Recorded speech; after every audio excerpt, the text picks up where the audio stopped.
I brought up sleep in the last video, and I was like, oh, let me also jump on that because I really want to talk to you about sleep and the importance of it, and sometimes the fear of it and forcing it. So you're not going to force sleep. You're not going to get on your phone an hour before bed. Grab your phone if you can't sleep. So little backstory, I have not been a great sleeper for probably 25, 30 years. I don't even know. I think as a kid, I was a good sleeper. I mean, most of us are. I think through the trauma and kind of the survival where you almost always had to be on guard, I kind of stopped sleeping well. And sometimes you'll have those overthinking moments, right? So I have OCD, but luckily it's medicated, but it still will creep in every now and again. Obviously, we need sleep. Do we need 8 hours of sleep? Not necessarily. Each person is going to be individualized, but you are going to have to get some sleep. This is where this comes into play. Now you start trying to chase sleep. You're like, all right, well, I got to go to sleep. Stop telling yourself you got to go to sleep. Because then you're going to start clock watching. So now you go to bed. Oh, I'm going to go to sleep. First of all, now your brain might say, no, you're not. We have to process why you did that in 3rd grade. Go watch my 5 journal series. I trademarked them. The data dump journal is the 4th journal. It's going to be one of your best friends. It lives by your bed. Okay, you just set it, just a little spiral notebook is fine, but I like little journals. And you just leave it by your bed with a pen. The moment you start going, okay, I got to call Walgreens tomorrow. All right, wait, no, what do I have to do tomorrow? Okay, God, why did I do that yesterday? Don't lay there and wrestle with this. Get up out of your bed. This is the problem that you run into because you're trying to stay in bed. You're trying to negotiate it. You're trying to toss and turn. You're trying to get comfortable. Get out of bed. Rule of thumb is 20 minutes of no sleep, of not being able to sleep. You get up out of bed, go to a dimly lit room. I don't want you to go into some bright room, turn on something, low, turn on some light music or some binaural beats. That's fine. But do not scroll your phone. Even though you may have a blue light filter, you may be like, I'm looking at inspirational thing. You're still stimulated. It's not going to help you. Even if you do rest, it's not going to get a good rest. So what if you have somnophobia? Somnophobia is the fear of sleep. Typically, thanatophobia, fear of death, and fear of sleep often go hand in hand. Our body needs it. So number one, if that's really problematic, I am going to encourage you to see your doctor. There may be some anti-anxiety medications that are going to be recommended. And even though I'm a holistic prescriber, I still take prescription medication. Don't be afraid to take prescriptions because your body does need it. Now, if you're dealing with anxiety, depression, bipolar, any type of not just neurodivergent, but any type of a mental thing, you need sleep even more, which is crazy, right? Because you're like, I need sleep, can't sleep. I'm trying to force myself to sleep. Oh my God, I need sleep. What? I need more sleep. This becomes a spiral to the point to where you start disliking your room or wherever it is that you sleep. Not that you dislike it, but say I go to bed late, but let's say you go to bed at 9, right? I'm just getting started, but let's say you go to bed at 9. By like 7:30, you almost start going, okay, all right, I gotta get some sleep tonight because I didn't sleep last. Now we're negotiating sleep at 7:30. You're not even upstairs. So now because you've had that difficulty in sleeping, you are resistant to it, even though you're like, I want sleep, but you're afraid to try it. Because then what happens if you don't, again, 20 minute rule. Now, if you start spiraling, get up out of bed sooner. If you feel the need, like I said, to scroll your phone, get up out of bed. Do not touch your phone. Leave that in the car if you need to. Break out your data dump journal and just write down things. It doesn't have to, it's not a bullet list. Just, oh, okay, I got to do this. Man, I'm still mad at my mom. Why did I say that? That was so dumb.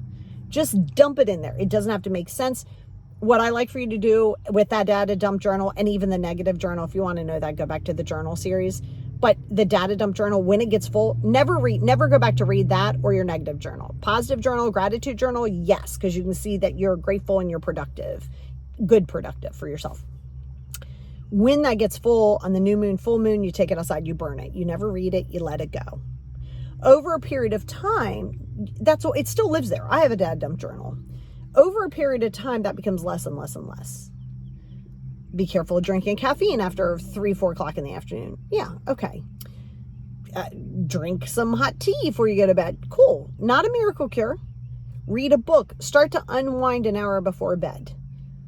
You never, ever grab your phone in bed or upon waking. So if this is my phone, okay, if I'm laying here and I'm like, oh God, okay, I got to start my day. Ooh, let's see what's going on YouTube. Get up. Get up. You're avoiding. Avoidance. Addiction, yes. Avoidance, yes. So the sleep, the more you chase it, the harder it's going to be. And you even tell yourself that dialogue. Okay, oh my God, I got to get sleep tonight. You're immediately telling yourself you better go to bed.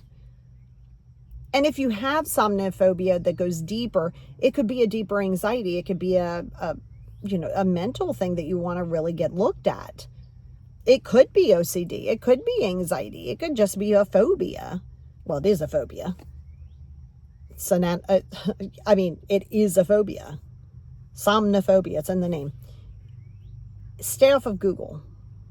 Stay off Google. I'm going to always tell you this regardless of what we're doing. Stay off Google for medical things. Stop Googling symptoms. Stop doing that. Go on there, look for a recipe. Go on there, look for directions. Ask silly questions like elephant tusks. I don't care. But stop focusing on, why am I not doing this? Why am I not doing this? Binaural beats are great. I give a lot of binaural beats to my clients. So that you can, I always, don't just put it out into the wild.